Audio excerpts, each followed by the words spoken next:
Hello everyone, আসসালামু আলাইকুম রহমতুল্লাহি ওয়া বারাকাতুহু। সবাই কেমন আছেন? আলহামদুলিল্লাহ, আশা করি সবাই ভালো আছেন। আসলে আমি আজ কিছু সংক্ষিপ্ত কথা বলতে চাই, সেটা হলো বর্তমানে বাংলাদেশে কোটা বিরোধী আন্দোলন চলতেছে। আসলে এই আন্দোলনকে আমি 100% সাপোর্ট করি। কারণ হলো, যারা মুক্তিযোদ্ধা করেছে, ঠিক আছে, আমরা তাদেরকেও সম্মান জানাই। তাদের রক্তের বিনিময়ে, তাদের ত্যাগের বিনিময়ে আমরা এই স্বাধীন রাষ্ট্র পেয়েছি।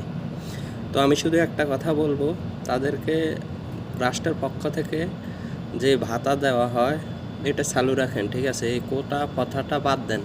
কোটার কারণে অনেক মেধাবী ছাত্ররা আজ বিলীন হয়ে যাচ্ছে। যদি কোটা পদ্ধতি চালু রাখেন তাহলে বাংলাদেশে একসময় মেধা শূন্য হয়ে যাবে। আপনি 50% কোটা কীভাবে রাখেন?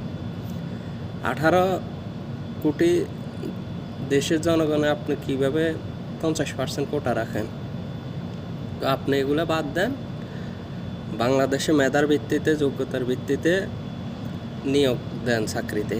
আর চাকরিতে নিয়োগ দেওয়ার ক্ষেত্রে এটা সজাগ থাকতে হবে যেন কোনো প্রকার ঘুষ কেউ না খাইতে পারে। কারণ বর্তমানে চাকরিতে আমার সাধারণ মানুষ হিসেবে আমি একটা কথা বলি, বর্তমানে যদি আপনি প্রাইমারি স্কুলের কেরানির চাকরি নিতে যান তাহলে আপনার 3 লক্ষ টাকা ঘুষ দিতে হয়। এটা আমার নিজের চোখে দেখা।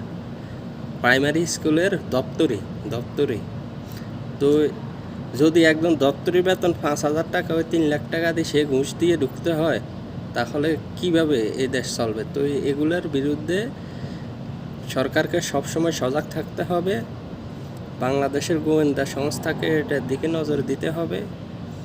তাহলে বাংলাদেশে হয়তো দুর্নীতি একটু কম হবে। কারণ একজন লোকে 50 লাখ টাকা ঘুষ দিয়ে ঢুকে, তো সে তো অবশ্যই দুর্নীতি করবে। তো এগুলো থেকে সব দিক দিয়ে চিন্তা করতে হবে, বাংলাদেশকে দুর্নীতি মুক্ত করতে হবে। তাহলে হয়তো আমরা সাধারণ মানুষ উপকৃত হব। আসসালামু আলাইকুম।